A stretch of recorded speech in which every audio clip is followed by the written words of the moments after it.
Me llamo Ana López. No uses nombres reales. Esto pasó en México, entre pueblos olvidados y ciudades llenas de polvo. Para entender por qué mi mamá me destruyó, primero tienen que saber quién fue ella, lo que le hicieron, en qué se convirtió. Si te gustan historias como esta, suscríbete al canal, deja tu like y comenta de dónde eres. Mi mamá se llamaba Rosa. Nació en algún lugar de Oaxaca que nunca conoció, de padres que nunca buscó. La dejaron envuelta en trapos en la puerta de un orfanato de monjas, una más entre tantas niñas no deseadas. Creció entre paredes grises y rezos obligatorios, hasta que a los 5 años doña Carmen y don Miguel llegaron con papeles firmados y promesas vacías. La adoptaron, pero no por cariño. La querían como sirvienta sin paga, como blanco de sus frustraciones. Vivían en las afueras de la ciudad, en una casa de adobe con piso de tierra y un solo foco colgando del techo. Don Miguel bebía hasta perder el sentido. Doña Carmen guardaba sus propios demonios en silencio. Le raparon el pelo. La vistieron con pantalones y camisas de hombre durante años. Decían que era más práctico, que así no llamaba la atención, que las niñas bonitas traían problemas. La encerraban en un cuarto sin ventanas cuando había visitas. Los golpes llegaban sin motivo, un plato mal lavado, una mirada fuera de lugar, el simple hecho de existir. Rosa aprendió a hacerse chiquita, a desaparecer, a no hacer ruido al llorar. No fue a la escuela hasta los 8 años, y solo porque una vecina amenazó con denunciarlos. En el salón, los otros niños se burlaban de su ropa, de su pelo disparejo, de cómo olía a leña y pobreza. El maestro, un hombre de casi 30 años con bigote espeso y mirada calculadora, la notó. Empezó a darle atención especial, a regalarle dulces, a quedarse con ella después de clases para ayudarla con las tareas. Doña Carmen y don Miguel vieron una oportunidad. Cuando Rosa cumplió 13 años, ese maestro llegó a la casa con una maleta y dinero en un sobre. Hubo una plática en voz baja, un intercambio de billetes arrugados, un trato cerrado. Rosa no entendió hasta que le pusieron un vestido blanco barato y la llevaron a una oficina donde firmaron papeles. El hombre tenía 28 años. Ella apenas empezaba a menstruar. Lo que pasó en esos años no lo voy a contar. Solo diré que a los 16 Rosa tuvo a su primer hijo, Luis. Un bebé que lloraba sin parar, que necesitaba cosas que ella no sabía cómo dar. El maestro esposo trabajaba todo el día y llegaba borracho por las noches. Rosa era una niña criando a otra niña, sin una madre que le enseñara, sin nadie que la sostuviera. Una mañana simplemente se fue. Dejó a Luis de 2 años con doña Carmen y don Miguel, metió 2 mudas de ropa en una bolsa y caminó hasta la carretera. Se subió al primer camión que salía hacia cualquier lugar. Ese lugar fue Guadalajara. En la ciudad grande, Rosa era invisible, una más entre millones. Trabajaba limpiando casas, durmiendo en cuartos compartidos con otras mujeres que tampoco tenían a dónde ir. Ahí conoció a un hombre que manejaba camiones de carga, que le prometió un departamento y estabilidad. Con él tuvo a Pedro y 2 años después a Marco. 2 niños más que no pidió, que no planeó, que miraba con una mezcla de cariño y resentimiento. Pero el ciclo se repetía. El hombre bebía, gritaba, los golpes regresaban. Cuando Marco cumplió 1 año, Rosa esperó a que él saliera de viaje y empacó solo su ropa. Los niños quedaron llorando en el departamento. El padre los encontró horas después. Ella ya iba en un camión hacia Monterrey. Luis, para entonces, tenía 15 años y había escapado de los abuelos adoptivos. La buscó durante meses hasta encontrarla en un mercado de Monterrey. Rosa lo abrazó llorando, jurando que todo sería diferente. Vivieron juntos un tiempo. Luis trabajaba en construcción, ella seguía limpiando casas. Parecía que por fin habría algo de paz. Entonces Luis se enamoró. Trajo a su novia a casa, una chica dulce de familia trabajadora. La familia de ella los invitaba a comer los domingos. El papá de la novia era viudo, un hombre callado que miraba a Rosa con una intensidad incómoda. Las miradas se convirtieron en pláticas. Las pláticas en encuentros a escondidas.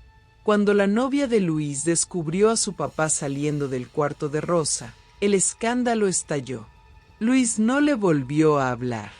Rosa estaba embarazada de Diego. El hombre la negó, su familia la corrió. Dio a luz sola en un hospital público. Cuando le dieron al bebé, lo miró sin expresión y preguntó si había algún orfanato cerca. Las enfermeras, horrorizadas, llamaron a servicios sociales. Rosa firmó los papeles de abandono y desapareció antes de que hicieran preguntas. Tenía 32 años y había abandonado a 4 hijos. Estaba de vuelta en las calles, sin dinero, sin rumbo. Así fue como mi papá la encontró. Don Raúl era dueño de una hacienda de agave en Guanajuato. Hombre de casi 50 años, viudo, con negocios prósperos y una casa que necesitaba quien la mantuviera.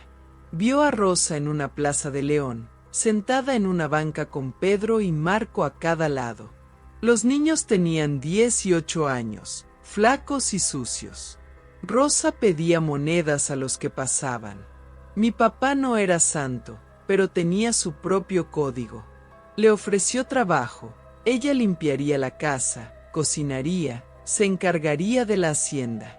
A cambio, tendrían techo, comida y los niños podrían ir a la escuela. Rosa aceptó sin pensarlo. Los primeros meses ella trabajó sin parar, demostrando que valía la pena. Mi papá la observaba con una mezcla de lástima y algo más. Una noche, Rosa fue a su cuarto y no salió hasta el amanecer. Así empezó una relación que nadie en el pueblo entendía, pero que todos comentaban en voz baja. Tuvieron 5 hijos en 8 años: Javier, yo, Sofía, Valeria y Camila. Con cada embarazo, mi papá legalizaba más la situación, les daba su apellido a los niños, la presentaba como su esposa aunque nunca se casaron. La casa se llenó de voces infantiles. Pedro y Marco crecieron fuertes trabajando en los campos. Por fuera, parecíamos una familia normal, hasta próspera. Pero las heridas de Rosa nunca sanaron.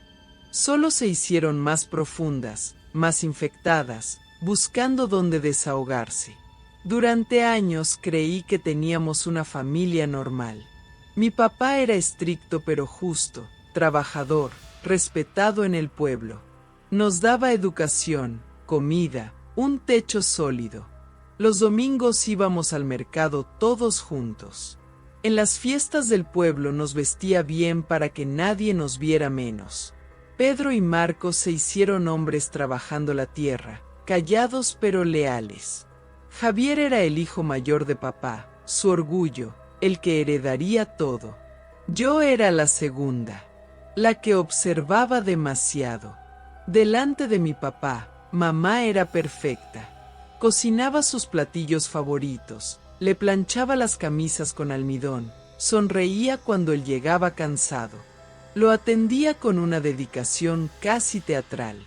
Le hablaba suave, bajaba la mirada, jugaba el papel de mujer agradecida que había sido rescatada de la miseria. Y en parte lo era. Pero había algo más. Algo que se movía detrás de sus ojos cuando él no miraba.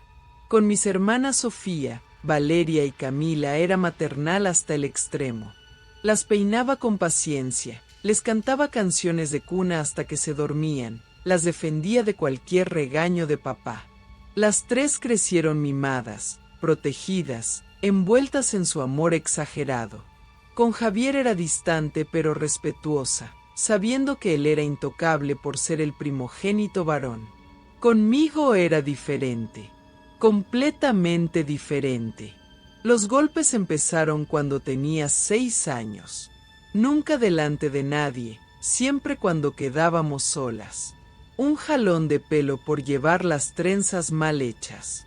Una cachetada por no terminar la comida. Un pellizco brutal en el brazo por reírme muy fuerte. Aprendí a cubrirme, a usar mangas largas en pleno verano, a inventar excusas sobre moretones. Las palabras eran peores que los golpes. Me las susurraba mientras me obligaba a limpiar los pisos de toda la casa, mientras mis hermanas jugaban afuera. Me las escupía mientras tallaba ropa en el lavadero hasta que me sangraban las manos. Puta, inútil, igual que yo, vas a terminar como yo. Solo sirves para darles a los hombres lo que quieren. Yo tenía 8 años y no entendía esas palabras, pero entendía el veneno con que las decía. Me tocaban todas las tareas pesadas. Levantar los baldes de agua del pozo, barrer toda la casa antes del desayuno, lavar los trastes de 7 personas 3 veces al día, recoger los huevos de las gallinas aunque me picotearan. Si algo salía mal, aunque no fuera mi culpa, el castigo era mío. Un plato roto por Sofía significaba que yo no cenaría. Si Valeria derramaba leche, yo limpiaba de rodillas mientras mamá me jalaba el cabello. Nadie veía nada. Papá trabajaba desde antes del amanecer hasta la noche. Mis hermanas eran muy chicas para entender. Javier estaba ocupado aprendiendo el negocio. Pedro y Marco vivían en su propio mundo silencioso, marcados por sus propios traumas de abandono. Yo me convertí en experta en ser invisible, en no hacer ruido cuando lloraba, en esconder las marcas. Pero también me hice fuerte de maneras que ella no esperaba.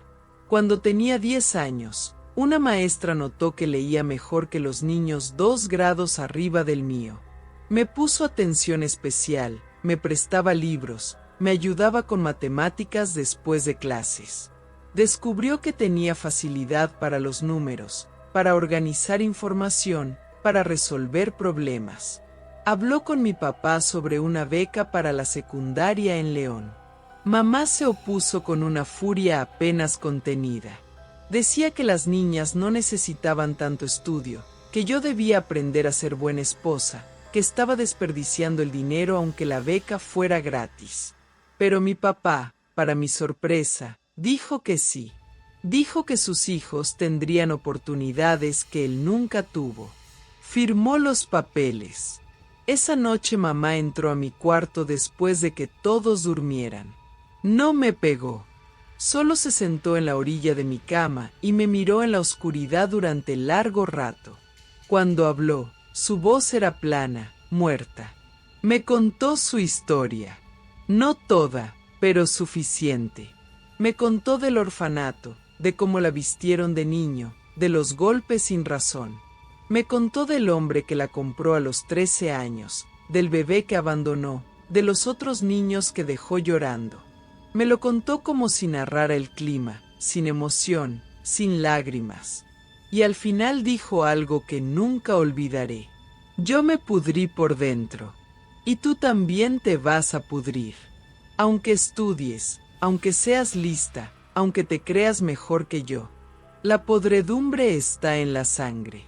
Empecé la secundaria viajando 2 horas diarias en camión. Estudiaba con una intensidad que preocupaba a mis maestros. Sacaba 10 perfectos. Ganaba concursos de matemáticas. Era callada pero brillante, y los profesores empezaron a hablar de preparatoria, de universidad, de futuro. En casa la tensión crecía. Mamá encontraba nuevas formas de lastimarme sin dejar marcas visibles. Y seguía susurrando, siempre susurrando. Crees que eres especial. Crees que vas a escapar. Pero llevas mi sangre. Eres mía. Y voy a asegurarme de que nunca olvides lo que realmente eres. Cuando cumplí 15 años, algo cambió en ella. Se volvió más silenciosa, más calculadora. Los ataques físicos disminuyeron, pero su mirada se hizo más intensa, más oscura. Me observaba como si estuviera esperando algo, planeando algo. Empecé a encontrar cosas raras, mechones de mi cabello desaparecidos de mi cepillo, mi ropa interior movida de lugar, fotos mías que faltaban del álbum familiar. Entré a la preparatoria con beca completa. Después apliqué a la universidad en León, a la carrera de Administración de Empresas. Otra beca. Mi papá estaba orgulloso, presumía con sus compadres que su hija sería profesionista. Javier bromeaba que yo administraría la hacienda mejor que él. Mis hermanas me veían con admiración. Mamá no decía nada, pero su silencio era más aterrador que sus palabras. Durante la universidad viví en León entre semana y volvía los fines de semana. Por primera vez tenía amigas, profesores que me respetaban, un mundo donde nadie me golpeaba ni me insultaba. Descubrí que era buena para los negocios, para las finanzas, para negociar. Conseguí prácticas profesionales en una empresa de la ciudad. Me ofrecieron trabajo antes de graduarme. Cada logro mío era un cuchillo en el pecho de mi mamá. Lo veía en cómo apretaba los puños cuando papá celebraba mis calificaciones. Lo sentía en cómo evitaba mirarme cuando yo hablaba de mis planes. Yo estaba convirtiéndome en todo lo que ella nunca pudo ser, y eso la estaba destruyendo. Un día, ya en mi último año de universidad, me atreví a confrontarla. Fue una tarde que llegué temprano y la encontré sola en la cocina. Me acerqué, respiré hondo, y le hablé con la firmeza que había aprendido en mis clases. Mamá, sé que sufriste cosas horribles. Nadie merece lo que te hicieron. Pero no puedes seguir repitiendo el dolor. Deberías buscar ayuda, ir a terapia, hablar con alguien. Puedes romper el ciclo. Todavía puedes sanar. Se quedó quieta, de espaldas a mí, pelando papas sobre el fregadero. El cuchillo se movía con precisión mecánica. Pasó un minuto completo de silencio. Luego, sin voltear, habló. Romper el ciclo. Sanar. Palabras bonitas que aprendiste en tu universidad.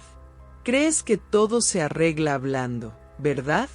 Crees que eres mejor que yo porque leíste libros y te dieron papeles con tu nombre. Volteó entonces. Su cara era una máscara de odio puro. Te voy a enseñar a sufrir de verdad, Ana. Te voy a enseñar que no hay escape. Que la sangre podrida siempre encuentra la forma de pudrir todo. Y cuando estés en el fondo, cuando no te quede nada, vas a entender que nunca fuiste diferente de mí. Debí haberle creído. Debí haber huido entonces. Pero yo era joven, arrogante, convencida de que mi educación y mi éxito me protegían. No entendía que el odio de una madre herida no conoce límites, ni razón, ni piedad. Unos meses después empezaron los dolores de cabeza. Al principio eran leves, tolerables. Los atribuí al estrés de los exámenes finales, a las noches sin dormir. Tomaba aspirinas y seguía adelante. Pero fueron empeorando. Se volvieron migrañas que me dejaban ciega, vomitando, incapaz de moverme. Los doctores decían que era tensión. Me daban medicamentos más fuertes que no funcionaban. Me gradué con honores en medio de un dolor constante que me partía el cráneo. En las fotos de mi graduación estoy sonriendo, pero mis ojos están apagados, hinchados. Papá estaba feliz. Mamá no fue a la ceremonia. Dijo que Camila estaba enferma y alguien tenía que cuidarla. Empecé a trabajar en la empresa en León. Era buena en mi trabajo a pesar del dolor. Pero empecé a sentir otras cosas: cansancio extremo, mareos, momentos donde perdía la orientación. Visité más doctores. Análisis de sangre, tomografías, resonancias. Todo salía normal. Me decían que era ansiedad, depresión, que buscara ayuda psicológica. En casa, Mamá me observaba con una satisfacción apenas oculta. Cuando me veía pálida, débil, sosteniendo mi cabeza entre las manos, una sonrisa pequeña cruzaba sus labios. Pero seguía con su rutina perfecta, atendiendo a papá, mimando a mis hermanas, jugando el papel. Pedro se casó y se fue a vivir a Zacatecas. Marco consiguió trabajo en una plataforma petrolera, pasaba meses fuera. Javier se hizo cargo de más responsabilidades en la hacienda. Sofía entró a la preparatoria. La casa se sintió más vacía, más tensa. Fue entonces cuando noté que mamá salía sola algunas noches. Decía que iba con una amiga del pueblo, pero regresaba con olor a humo de copal, con tierra bajo las uñas, con una energía extraña. Una vez la seguí discretamente y la vi entrando a una casa en las afueras de Morelia, una casa con ventanas pintadas de negro y símbolos que no reconocí en la puerta. Le pregunté a una señora mayor del pueblo sobre esa casa. Se persignó 3 veces y me dijo que no hiciera preguntas sobre lo que no quería saber, que había cosas antiguas, cosas que nunca se habían ido de estas tierras, cosas que cobraban por sus servicios. Los dolores empeoraron brutalmente en 2020. No podía trabajar. Me despidieron de la empresa porque faltaba demasiado. Volví a vivir a la hacienda, débil, perdiendo peso, durmiendo 16 horas al día. Los doctores seguían sin encontrar nada. Papá gastó fortunas llevándome a especialistas en Guadalajara, en la Ciudad de México. Nada. Mamá me cuidaba con una dedicación enfermiza. Me traía tés amargos que me obligaba a tomar. Me daba masajes en las sienes con aceites que olían a podredumbre. Me susurraba mientras me creía dormida. Ya casi, mi niña. Ya casi llegas donde yo estuve. Ya casi entiendes. Una madrugada de febrero de 2021 desperté sin poder mover el cuello. El dolor era diferente, más profundo, como si algo me comiera desde dentro del cráneo. Tenía fiebre altísima.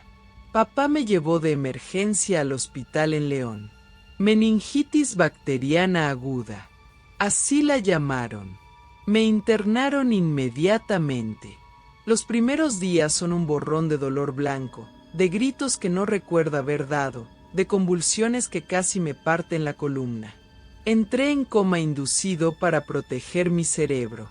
Los doctores le dijeron a mi papá que preparara a la familia, que había un 50% de probabilidad de que no despertara, y si despertaba, probablemente con daño cerebral severo. Estuve 10 días en coma. Cuando desperté no sabía dónde estaba, quién era, reconocía caras pero no nombres. Los doctores hablaban de daño permanente, de rehabilitación de años, de que tal vez nunca volvería a ser la misma. Papá lloraba sin esconderse. Javier estaba devastado. Mis hermanas me visitaban con miedo en los ojos, como si miraran un fantasma. Los doctores no entendían cómo alguien joven y saludable contraía una infección tan agresiva sin causa aparente. Mamá vino al hospital una sola vez, sola, cuando me estaba recuperando pero aún estaba demasiado débil para moverme. Entró a mi habitación después de asegurarse de que no había enfermeras cerca. Se sentó junto a mi cama. Me tomó la mano con una suavidad que nunca antes había mostrado. Y me lo confesó todo.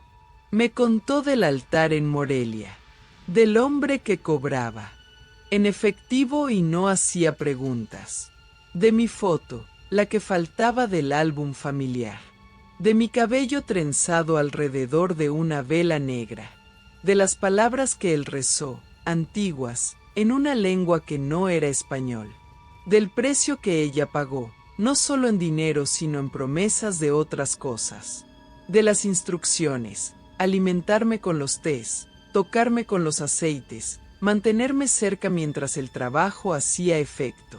Yo lo hice, me dijo con voz plana. Pagué para que te enfermaras, para que te pudrieras por dentro como yo me pudrí. para que supieras lo que se siente estar atrapada en tu propio cuerpo, en tu propia vida, sin escape. Quería que perdieras tu mente, que te quedaras como un vegetal siendo cuidada por tu papá hasta que él se muriera y entonces no tuvieras a nadie. Traté de gritar, pero no me salió la voz.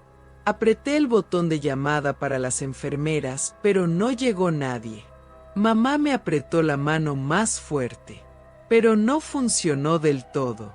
Eres más fuerte de lo que pensé. Sobreviviste. Tal vez por eso te odio más. Porque ni siquiera mi maldición fue suficiente para romperte. Vas a recuperarte, lo veo en tus ojos. Y cuando lo hagas, vas a recordar esta conversación. Vas a recordar que tu propia madre quiso destruirte. Y eso te va a perseguir para siempre.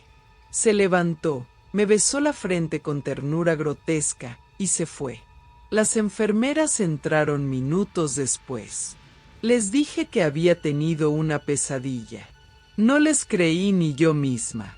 ¿Cómo explicar que tu madre acababa de confesar que te hizo brujería para dejarte en estado vegetal? ¿Quién creería algo así? Pasé 3 meses en rehabilitación. Volví a aprender a caminar sin tambalearme, a hablar sin trabazones, a pensar con claridad. Los doctores dijeron que mi recuperación era casi milagrosa. Papá lo atribuyó a las oraciones. Yo sabía la verdad. Había algo más fuerte que su odio, aunque no sabía qué. Volví a la hacienda, pero no volví a ser la misma. Físicamente me recuperé casi completamente, solo quedaron dolores de cabeza ocasionales. Pero algo se rompió en mí. La hija que creía en la redención, en romper ciclos, en que el amor podía sanar. Esa niña murió en esa cama de hospital. Y mi mamá seguía ahí, cocinando, limpiando, sonriendo a papá, mimando a mis hermanas. Como si nada hubiera pasado.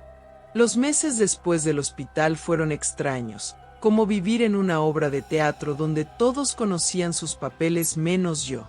Me moví por la casa como fantasma, observando, esperando algo que no sabía definir. Mamá y yo no volvimos a hablar de aquella confesión. Ella actuaba como si nunca hubiera pasado, como si no me hubiera contado que pagó para destruirme. Yo tampoco dije nada. ¿A quién le diría? ¿A mi papá que adoraba a la mujer que le había dado 5 hijos? ¿A mis hermanas que la veían como madre perfecta? ¿A la policía? ¿Con qué pruebas? El silencio entre nosotras era denso, vivo, peligroso. Nos evitábamos en los pasillos. Cuando coincidíamos en la cocina, el aire se volvía pesado. Ella seguía con su rutina impecable. Yo empecé a buscar trabajo otra vez, desesperada por salir de esa casa que olía a copal y mentiras. Pero había algo más, algo que yo no sabía y que estaba pudriéndose bajo la superficie de nuestra familia. Papá había cambiado. Lo noté en pequeños detalles. Llegaba más tarde, revisaba su teléfono con frecuencia inusual, se encerraba en su oficina para llamadas largas. Atribuí su distracción a preocupación por mi salud, por los gastos del hospital, por el negocio. No sospeché nada más hasta que una tarde de octubre de 2021 escuché una discusión. Fue en su habitación, con la puerta casi cerrada. La voz de papá era dura, algo que raramente usaba. La de mamá sonaba defensiva, aguda. No entendí las palabras completas, pero capté fragmentos. Años, mentiras, alguien más, ¿desde cuándo? El sonido de algo rompiéndose. Luego silencio. Esa noche papá cenó en silencio sepulcral. Mamá no bajó a comer, dijo que le dolía la cabeza. Mis hermanas y Javier intercambiaron miradas confundidas. Yo sabía que algo había explotado finalmente. Me enteré de la verdad completas semanas después, cuando Javier me la contó.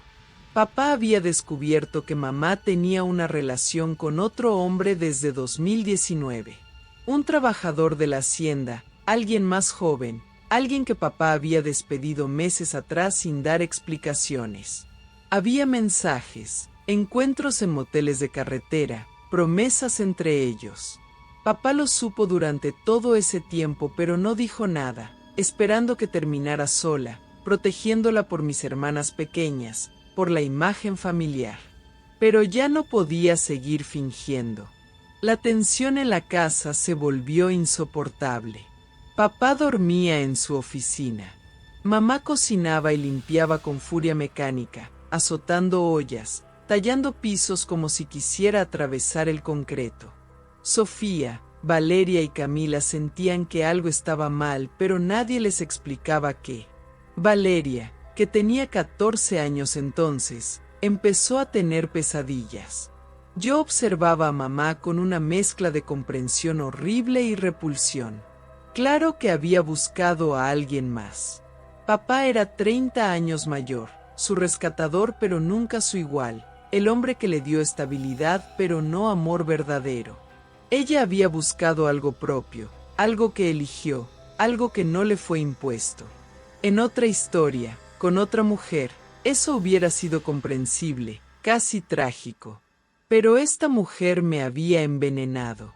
Esta mujer había pagado para que me pudriera. Mi compasión tenía límites. Los meses pasaron en esa tensión congelada. Conseguí trabajo remoto en una empresa de Querétaro, administrando sus finanzas desde la computadora de mi cuarto. Ganaba mi propio dinero, planeaba mi escape.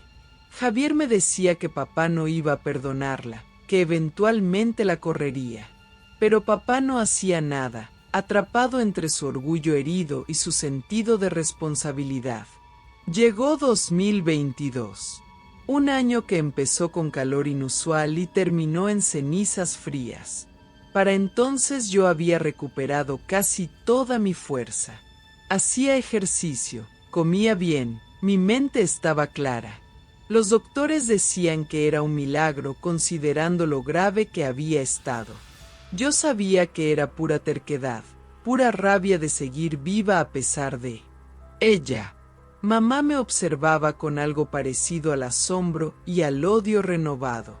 Yo había sobrevivido a su maldición, había salido más fuerte. Eso la enfurecía de maneras que no podía expresar. A veces la cachaba mirándome con una intensidad que me helaba la sangre, como si estuviera considerando algo peor, algo definitivo. Pero ya no le tenía miedo. Algo se había endurecido en mí durante esos meses de rehabilitación. Había tocado fondo, había visto la muerte de cerca, había escuchado a mi propia madre confesar que quería verme vegetar. Ya no quedaba nada que ella pudiera quitarme que no me hubiera quitado ya. Las cosas llegaron a su punto final en Navidad. Era Nochebuena, 24 de diciembre de 2022. La casa estaba decorada como todos los años, luces de colores, árbol de plástico, nacimiento con figuritas de barro. Papá había hecho un esfuerzo por mantener la tradición para mis hermanas. Cenamos los tamales y el pavó, abrimos regalos modestos, fingimos ser familia normal. Después de la cena, papá pidió que Javier, mamá y yo nos quedáramos en el comedor. Mis hermanas se fueron a sus cuartos confundidas. Papá se sirvió un tequila, algo que casi nunca hacía. Se lo tomó de un trago. Luego habló. Les dijo que se había enterado de la infidelidad desde hace años, que había intentado perdonar, olvidar, seguir adelante por el bien de la familia, que había sido un tonto por creer que el amor podía construirse sobre rescate y gratitud, que estaba cansado, viejo, desilusionado, que ya no podía seguir compartiendo casa con alguien que había traicionado su confianza tan profundamente. Mamá no lloró, no suplicó. Se quedó sentada con la espalda muy recta, las manos sobre la mesa, mirando un punto fijo en la pared. Cuando papá terminó de hablar, ella asintió una vez, como si hubiera estado esperando ese momento durante años. Me voy, dijo con voz plana. Mañana mismo. De todos modos, ya no hay nada para mí aquí. Papá le ofreció dinero para que se instalara en algún lado. Ella lo rechazó. Dijo que volvería a Oaxaca, con doña Carmen y don Miguel, sus padres adoptivos. Que ellos eran viejos ahora, enfermos, que necesitaban quien los cuidara. Que era hora de cerrar ese círculo. La ironía era tan brutal que casi me reí.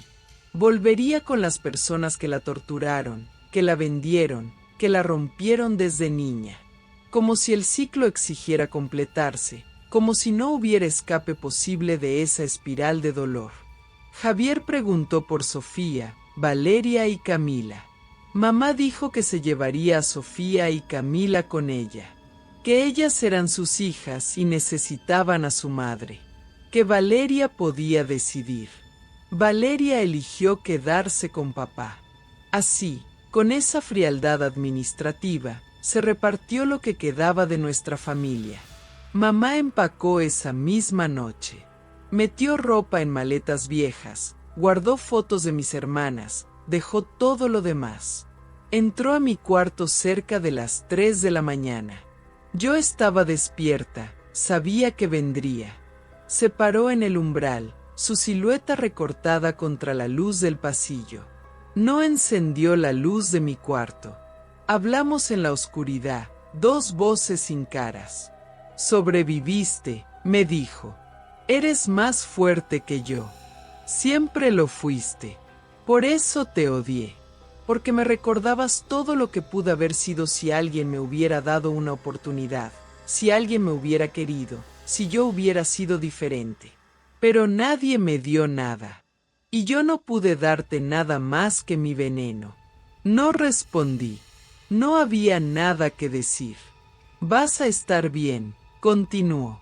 Vas a ser exitosa, vas a tener la vida que yo nunca tuve. Y vas a cargar con el conocimiento de que tu propia madre intentó destruirte.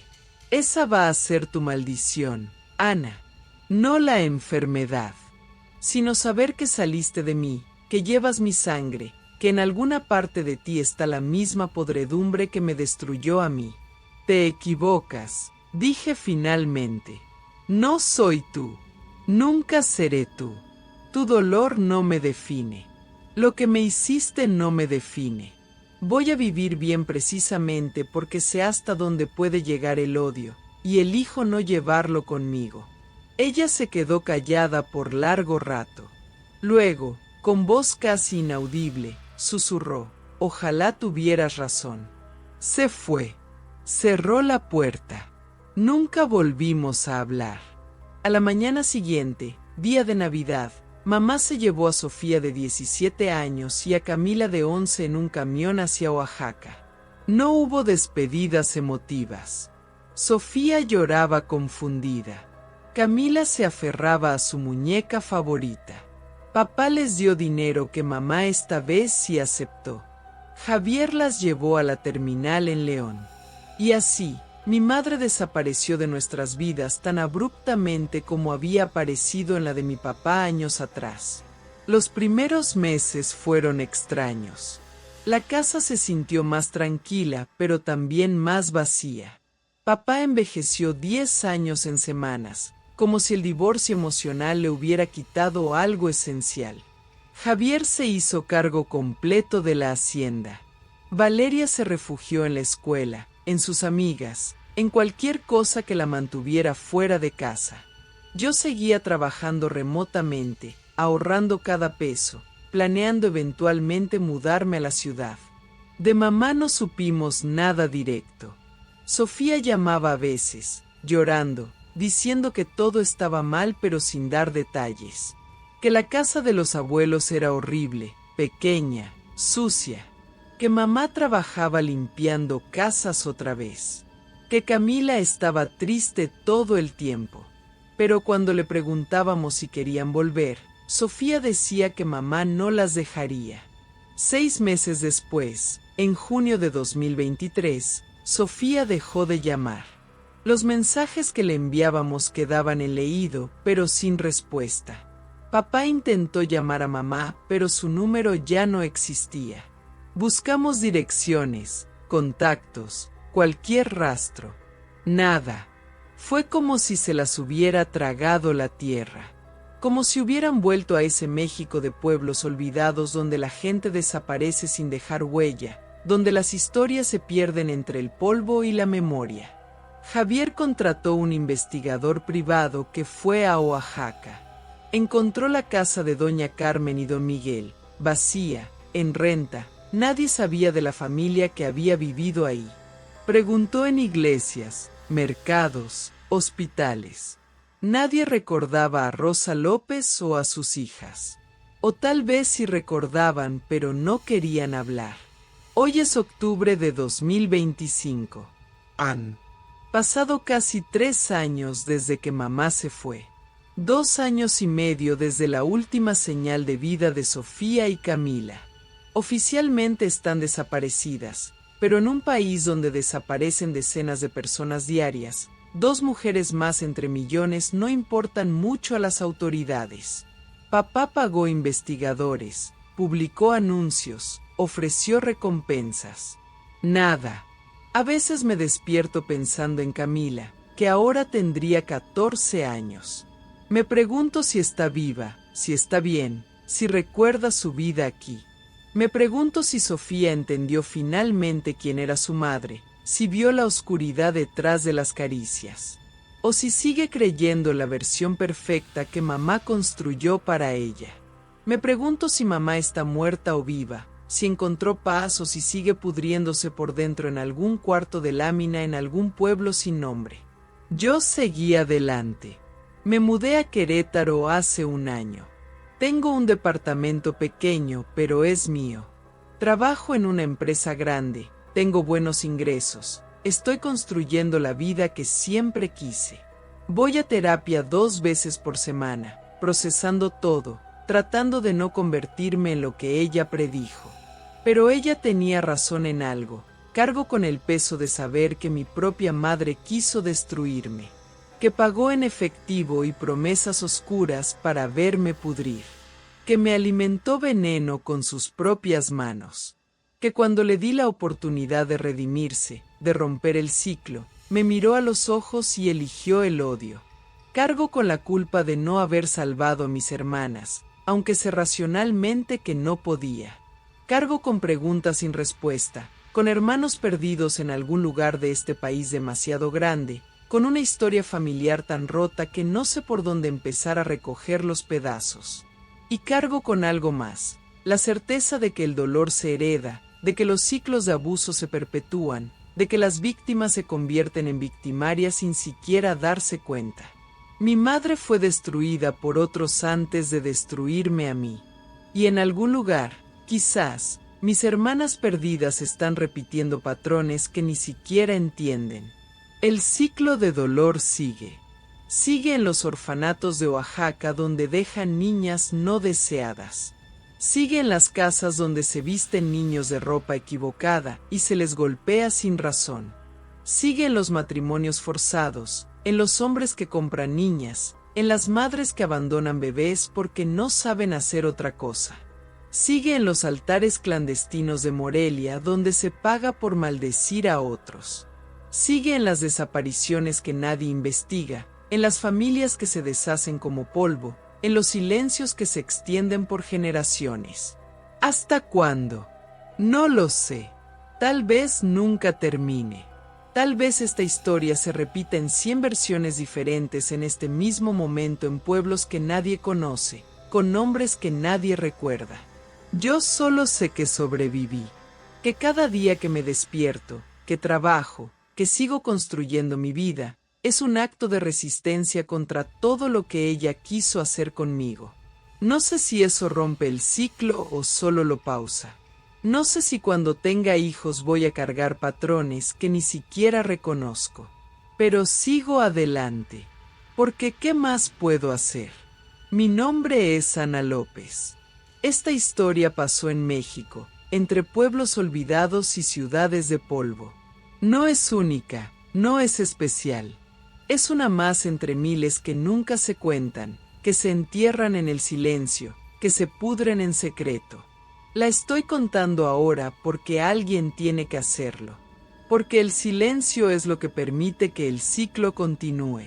Porque tal vez, solo tal vez, si suficientes personas escuchan historias como esta, algo empiece a cambiar. O tal vez no.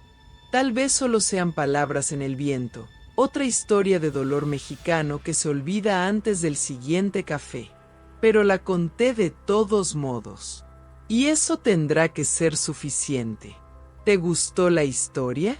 No te vayas, dejaré otros relatos como este en tu pantalla al final. Solo haz clic. Y no olvides suscribirte al canal, dejar tu like y comentar qué te pareció la historia. Tu opinión es importante. Hasta el próximo video.